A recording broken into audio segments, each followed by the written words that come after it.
Hello, this is Stemless Face Off Podcast. I'm Brynn Bouchard, Poolee for the United States Marine Corps. This is Tyler Everett. I am a 15-year Army veteran. And also my uncle. And also Brynn's uncle, which means she's my niece. So today we are going to be discussing the Marine Corps and your experience in the Army. Okay. So Brynn, what made you decide to pull the trigger and join the Marines? Well, one day I literally just woke up one morning and I was like, I needed to do something with my life. And like, not even that I wasn't busy already and doing other things like working, but working in the restaurant industry gets old after a while. And I'm still in school, and I walked right into the Marine Corps office and I was like, I want to be a Marine. And my recruiter, Sergeant Mendez, was like, you're the first person that I've ever had just come in here and say, hey, like, I want to join the Marines, which made me feel really good. Like, really good. It's like, okay. It's a strong decision. But I also do really want to serve our country. It's not even just for the benefits. It's something I'm really passionate about. And my entire family is military, like everyone. My great uncle was actually, he got, I think it's the Purple Heart. He passed away in like World War II. He was a sniper for the Marine Corps. When he was 21, he passed away. And that's Ralph Bouchard's uncle, so he's my great uncle. And oddly enough, your dad? Yeah, my biological father is also, he was in the Army for, I think 4 or 5 years. He's got, I think, he did infantry. He was 11, Bravo. Yeah. He's got a couple of tours under his belt. Yeah. What about you? What about me? Well, where did you tour? I have a fairly long history in the Army, and we can get into that. But more about you. So, you say you're in school because I know that you have some additional plans that go beyond just the Marine Corps. Yeah. I know since you graduated high school, there have been a few different ideas that came across your mind, and so. Regarding the Marines and some more of your future and what your plans are, can you tell us a little bit about that? Well, right now I'm planning on, after I join, I want to really just see what the experience is like. And if I really end up liking the military, I'm going to stay. But if that plan doesn't fall through, I plan on becoming a detective. Where at? Martin County Sheriff's Office. Right on. Hell yeah. Right on. And Love so what's your post-high school education right now? Where are you at, and what are you studying toward? Right now I'm almost done with my degree for criminal justice. I still have 2 more years for my bachelor, but yeah, I really like criminal justice. It's a really fun degree to study, not a lot of math. I don't like math. I don't like math.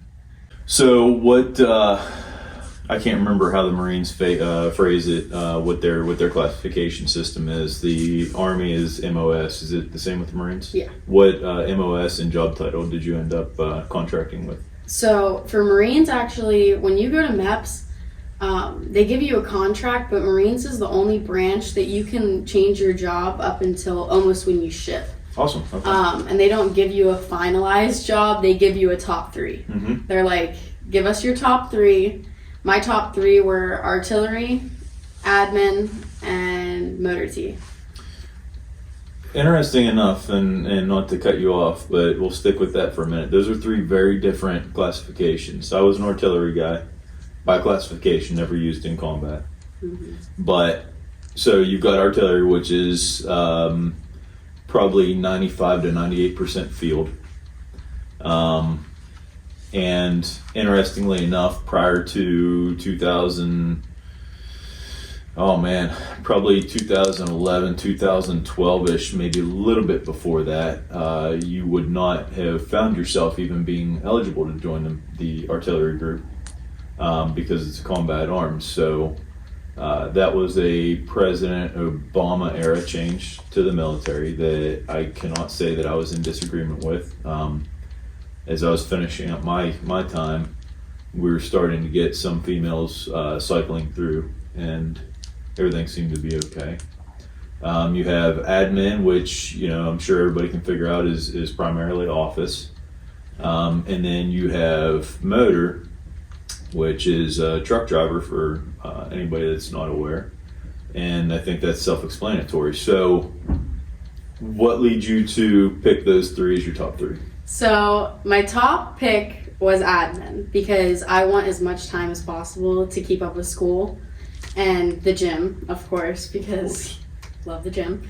But artillery was my second option because I honestly just think that if God wants me to go in that path, they're going to put me there. And that's what's going to happen. And I'm really up for whatever happens. Like, I'm just going in to be in the service, and whatever happens, happens. Right on. Really just winging it at this point. That's okay. But MEPS, when you sign your contract, they give you those top three jobs, and then when you swear in, it's like you don't even know your ship date. They say that there's a ship date on the contract, but with the Marine Corps, the platoons are so spread out and like split up. Because when I went to take my IST on Friday, which was really an experience, like nothing I've ever experienced before, we had to do a minute 30 plank. I thought that you held the plank as long as you could, or no, it was a 2-minute plank. 2-minute plank. You can't lift up your feet or your arms. And then pull-ups. You do pull-ups as many as you can do, and you have to ask to mount the bar, and like there's a lot of screaming. My recruiter was the person that was on my bar, and I could not take him serious because he's such a funny, goofy guy. I should have went to a different bar, but I couldn't even scream out because I just wanted to laugh. I jumped up on the bar. I think I did 5 or 6 pull-ups, which I was really disappointed in because I can normally do 7, and 7's max for females. And then right after that, they're like, okay, everybody take a 15-minute water break. And after the water break, they're like, okay, start running. So I thought that was the beginning of our run. And it was like, we ran for about like 3/4 mile. And I'm like, I started to think to myself, I'm like, is this it? We get there, they're like, okay guys, that was just the warm up. Now we're gonna run. And then even after the run, they made us run back. Mm-hmm. It was like never ending run. I ended up I had a cold, and I got 15:10. You have to get under 15:30, I think. 2 mile, like mile and a half? Mile and a half. Okay. But I had a cold. I was so sick, couldn't breathe out of both my nostrils. And I ended up getting a nosebleed in the middle of the run. I was covered in blood. Everyone was like, that's a Marine right there, just pushed right through it. But yeah, then right after I was like, I could get a better time. Because then the other day on the treadmill, I ran 12:10. I'm like, if I wasn't sick, because then I got into the IST office and they're like, that's not a great time. You need to work on that. And I'm like, I'm sick, sir. Like, he was like, okay, and he scribbled something out. But I was like, I can run a much better time. But practicing running really helps. Yeah, you'll get plenty of practice at that. In boot camp. So what's your estimated ship right now? Right now it's October 30th, but they said it's anywhere from October 5th to October 30th. They will not give me a set date, which is kind of frustrating, but I think it's just something you have to work with. Like joining the military, everything's just about waiting and being patient. The catchphrase is hurry up and wait. Yeah. Hurry up from point A to point B, hence the running everywhere.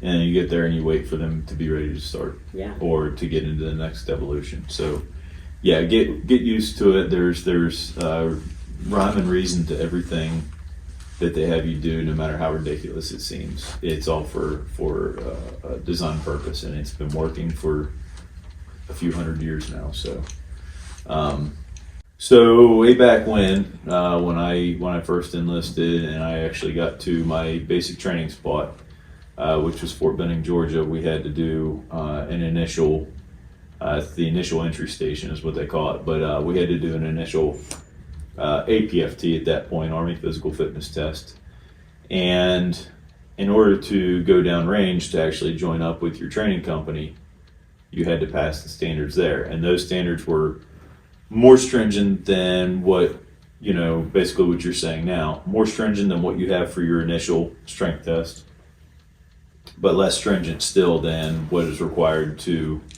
pass the true physical fitness test.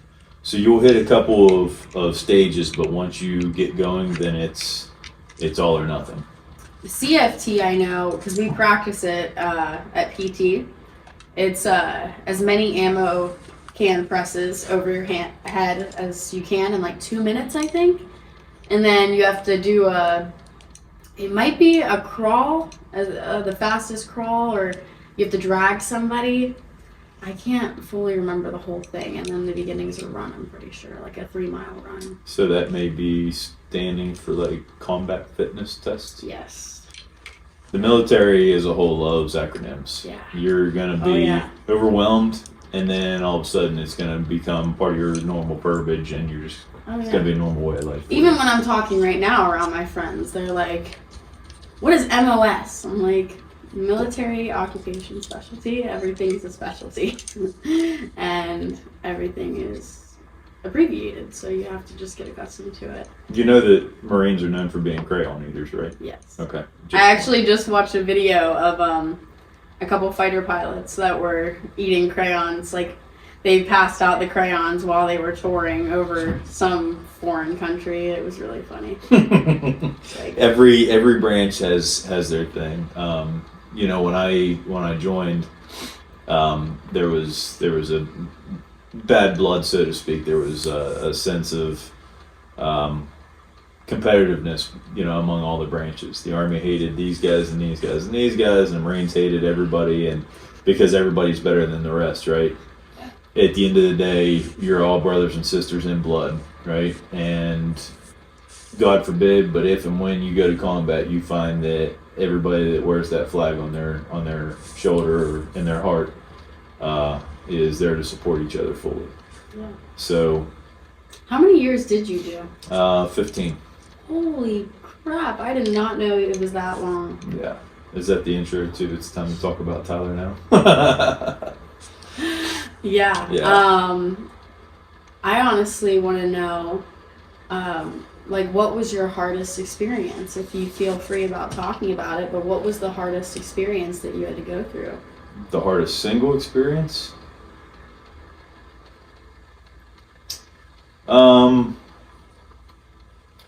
Probably the first one was my tour to Iraq in 04, 05. You get to a point where you kind of you turn everything off. You turn your emotions off. You find a box where you put everything, right? And given that we were in a combat theater, I didn't really. The most blunt way I can say it is I didn't look at the Iraqi nationals as 100% as people, right? As I would if I were in the United States, and I have a story about that'll help relate that.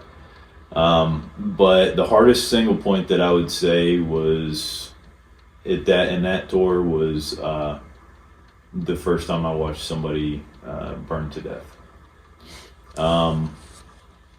And then, so where the story comes in with that is after returning from that tour, the town that we grew up in, instead of full-time fire companies like they have down here in Florida and most places, our areas, because they're so small, we're all volunteer. So upon returning in 05, shortly after that, early 06, whatever it was, I joined the Williamsburg Volunteer Fire Company. And one of the first calls that I went on was a United States citizen that was killed along with her daughter in a pretty tragic car accident.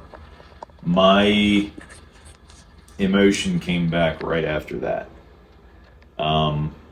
And I think that's when I made the realization that I had turned it off being overseas because, they weren't people of the U.S. So however it was that my mind worked, you were defending our country. It allowed me to turn it off. But when I saw a citizen of our area, and especially the daughter, the mother was one thing, but when I saw the baby slumped over in the back, that hurt. You know what I mean?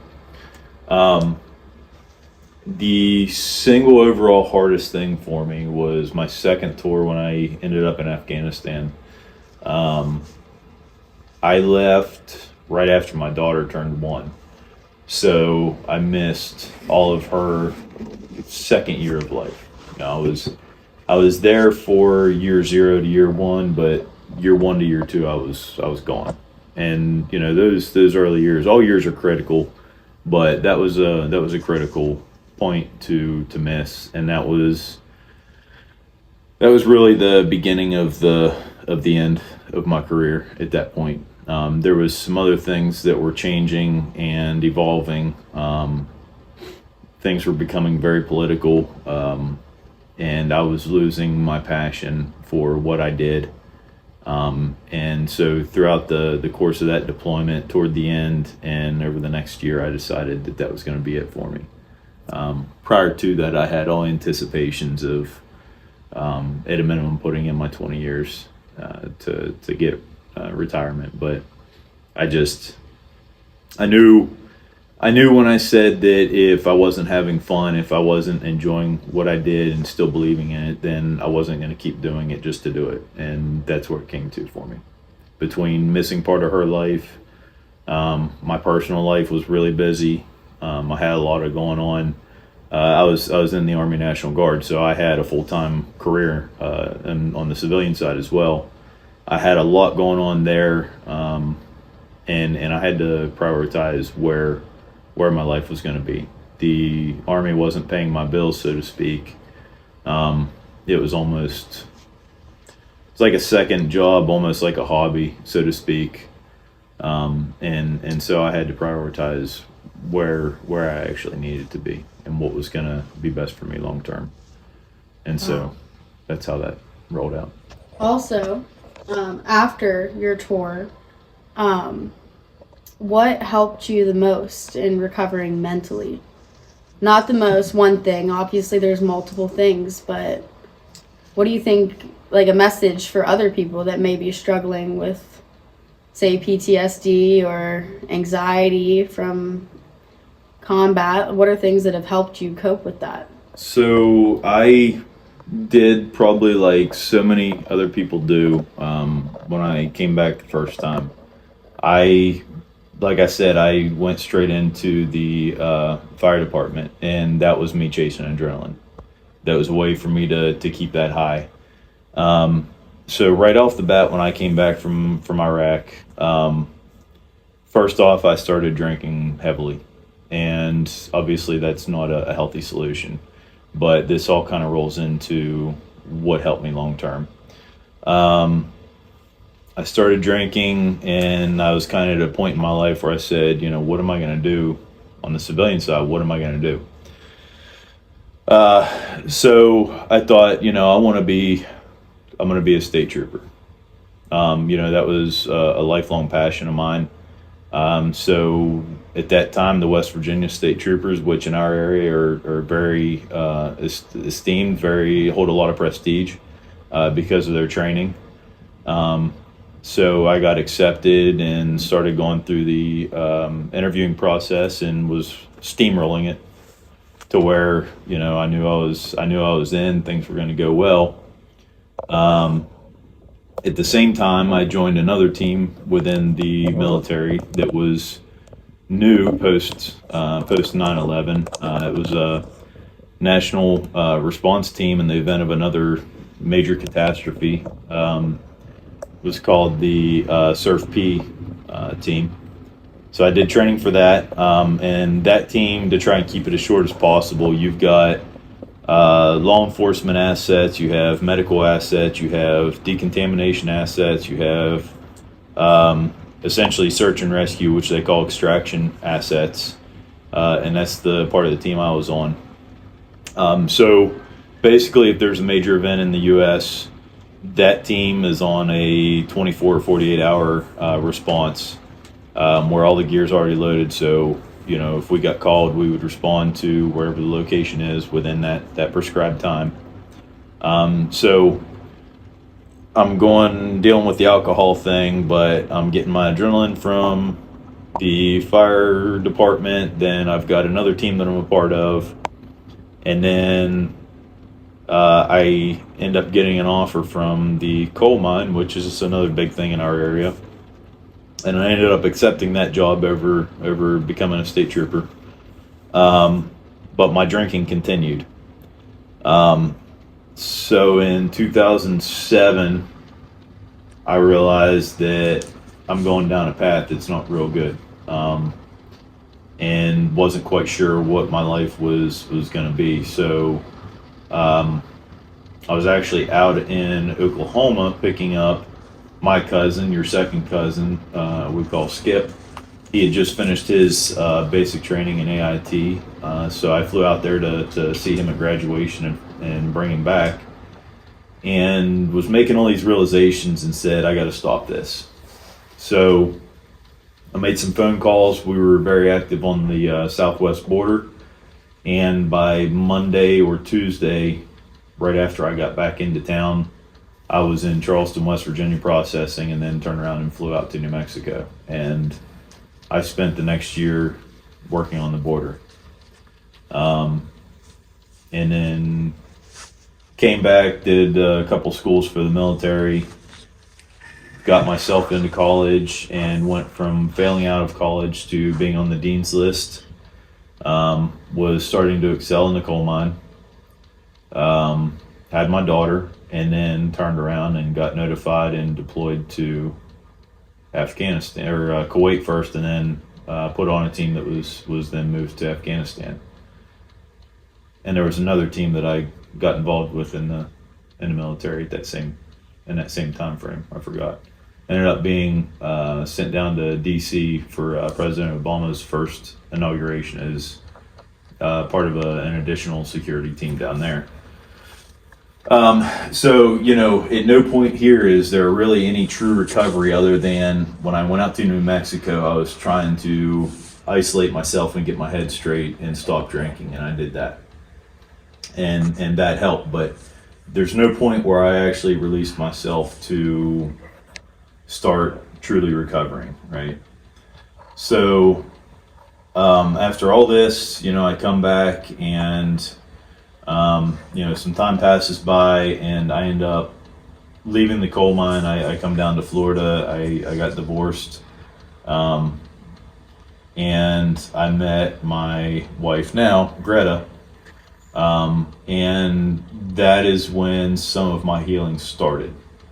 She was a very positive influence on my life, even though she had no personal experience with the military. There was just an understanding there. I had a few events that happened that she was side by side with me through. I went to the VA for probably only the second time, and that's kind of when some of the conversations started. My problem was I didn't feel the VA really giving me one-on-one to where I felt like I was doing any good, right? So I ended up back up north again part-time while we had a house down here. That's when you were going back and forth. That's when I was traveling back and forth. So I was traveling 1,000 miles one way twice a week, back working up in the coal mine, and then back down here. And that was around the time I started the business that her oldest son Anthony now runs. But we had some things that we were dealing with, and it was then that Greta told me flat out, hey, you need to get help. And so I reached back out to the VA. I didn't feel comfortable there, and I met up with two different psychologists or counselors or whatever that were private entities up north. One of them was the typical, tell me how you feel, how's this make you feel, and that wasn't really doing it for me. The other one was trying a different style therapy, and it's a woman that your mother actually referred me to. Is it Darlene? No, I honestly don't remember her name. But the style therapy I never really got, as far as it has to do with a system that kind of takes your mind off of what's going on, right? But there was just something in to where I was able to actually open up and get things off my chest, and it felt better. Yeah. Now, does that mean that I'm recovered now? No, I don't think, honestly, that anybody truly ever fully recovers. I think the key is nobody's going to deal with, I don't want to say nobody, most people are not going to deal with a traumatic event immediately. They may not deal with it right when it happens. They may not deal with it 5 years down the road. It may take some time. It's bottled somewhere. It will eventually come out. The key is having people that are around you that will support you. And if you have people that are around you that don't support, that you have a problem, quite frankly, then they're people that you don't need in your life. But when the time comes, and there's no forcing it, when the time comes and you're actually ready to just spit it out, that's when you're ready to start the healing process. The healing process, I think, may come with you telling stories. You may not ever have to tell a single story. But in your mind and in your heart, you have to be ready. And you have to have support. And you have to be willing to forgive yourself for whatever it was that happened. You have to realize that, in a combat situation, you have to realize that you do things that you have to do. You have to realize that you don't have 100%, you cannot take 100% responsibility for every outcome. And that would go to the case that, there's so many leaders that were leading a team and lost people, right? Short of telling that guy to go run and take that bullet, it's not the leader's fault. Everybody that joins this country's military, any branch, they join knowing that there's a chance that they might go to war. They join knowing that if they go to war, or even during training, you may not come back. On you the may get injured. ASVAB, sorry to interrupt. Go ahead. On the ASVAB, they ask you, are you willing to die for the country? Or it might be in the personality test. It says, are you willing to die for the country? And one of the questions I got was, are you willing to take the risk of having to kill people? Because it happens, and there are chances that we could have to go to war, and I mean, you got to do what you got to do to protect the country. Exactly right. And that's why we always respect our veterans, because they've been through a lot. There's people, I mean, I would venture to say most veterans of Iraq and Afghanistan will put their heads down and say, we look to the Vietnam veterans. And the Vietnam veterans, a lot of them, that are still around, because that's becoming an aging generation, will look and say, World War II. And there's a lot of people in this country that say that the World War II veterans were the strongest generation that this country may have ever seen, aside from, the initial colonialists that stood up against the British and declared us a free country. But, every act that happens, and there's so many that most typical Americans don't know about on the backgrounds that keep things moving in this country or help others out. You have to be willing to sacrifice. And the day you sign that line, if you don't acknowledge the fact that you may end up in war, and you may end up having to take a life, and you may watch your best friend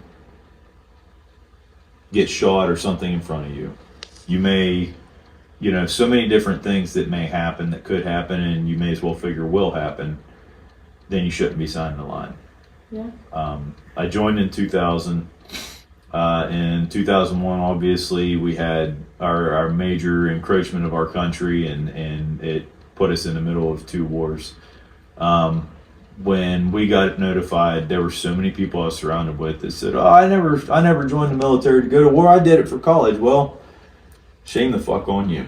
Exactly. Because you joined a branch of this country's military, and sure, you're reaping benefits from it, but now it's time to put up or shut up, right? Exactly. Now it's time to do your duty to repay the debt that you're building by using their school money.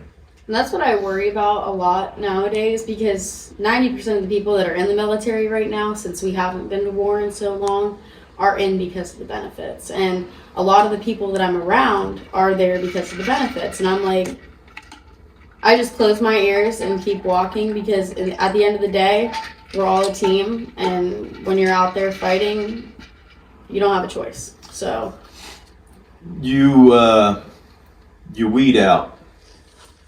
You weed out through training.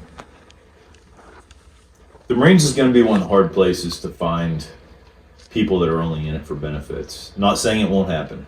yeah. But the Marines being one of the top fighting forces overall in this country, and again, as I was coming up, we all used to joke. Now I've got friends that are Marines, and we joke back and forth still, and make fun of each other. But truth be told, the Marines are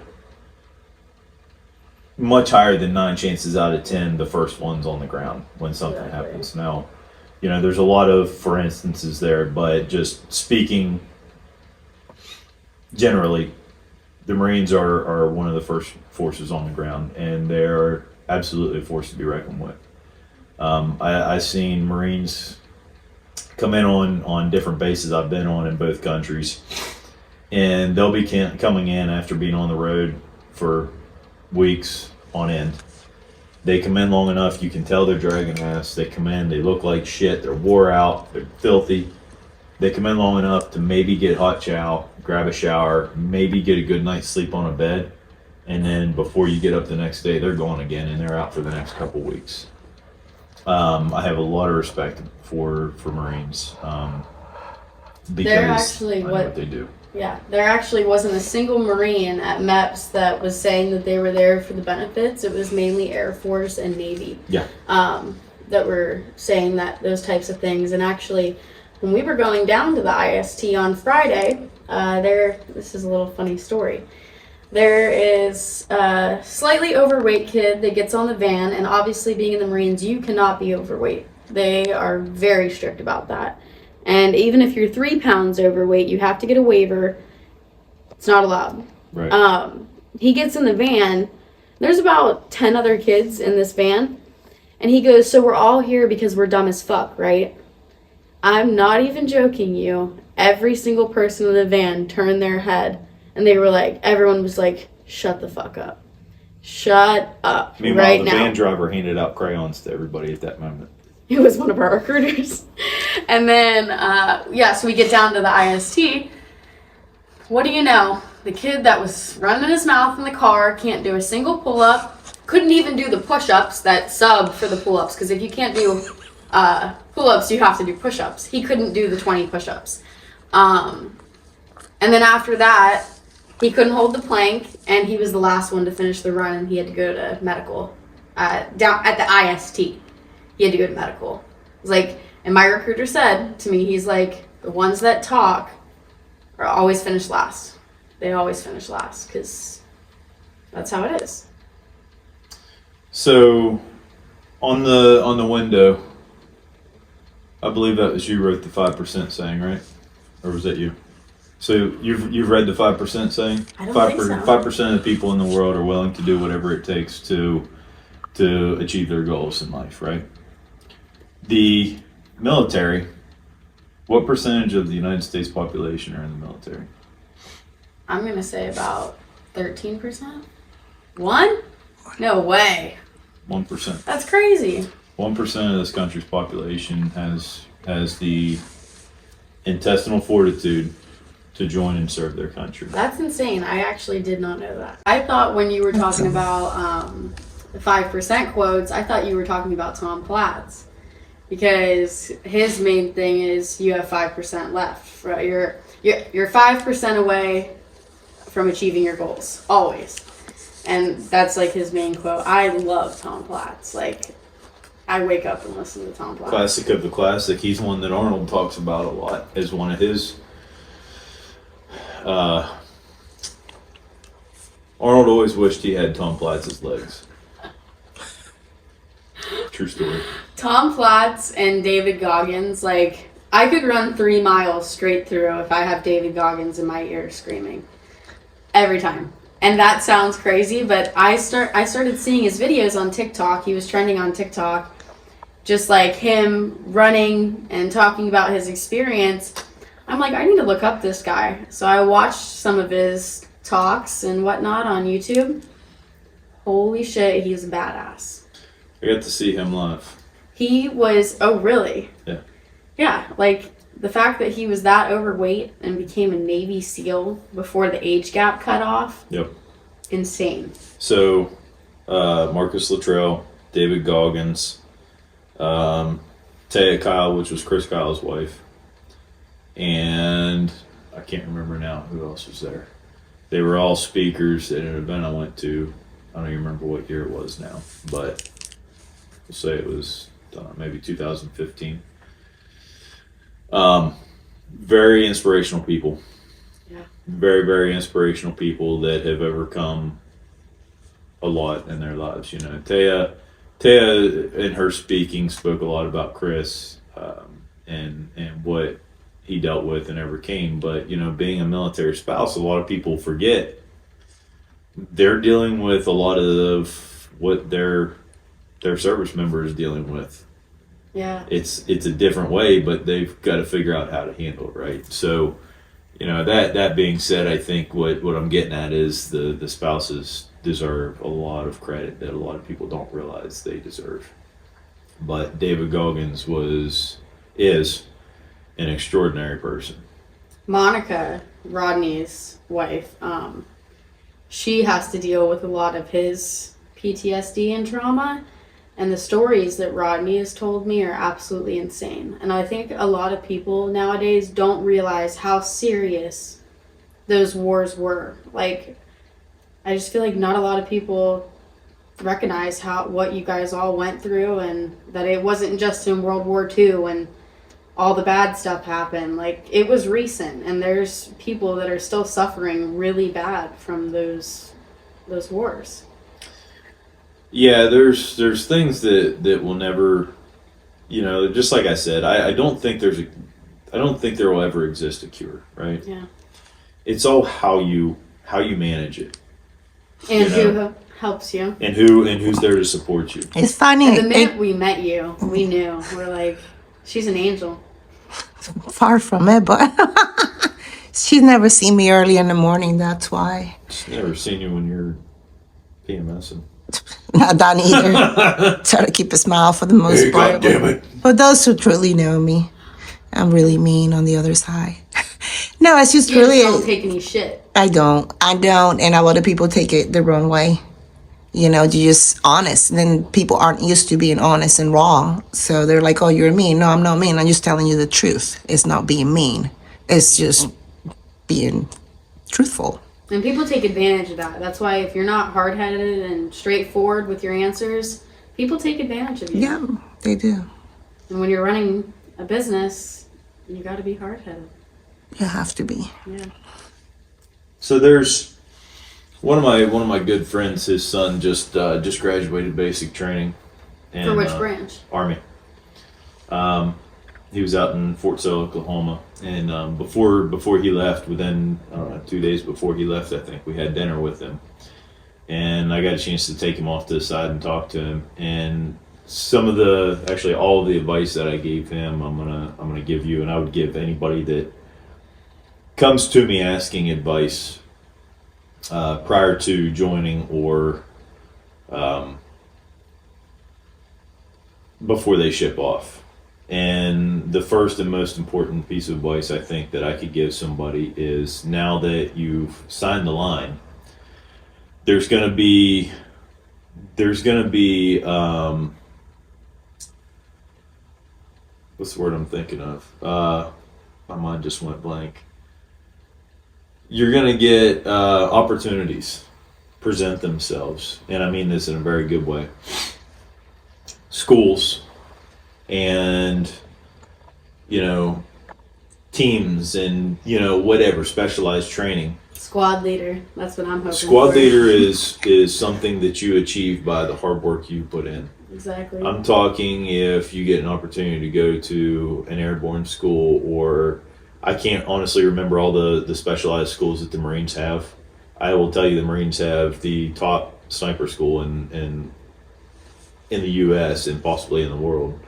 But if there's an opportunity that presents, whether it's going to a school to advance your leadership abilities, or a survival school, or an airborne, or if there is one piece of your brain that says do it, I would tell you do it. Whether you spend 2 years in the Marines or 30 years in the Marines, don't leave your time in service saying, I wish I would have done this when I had the opportunity.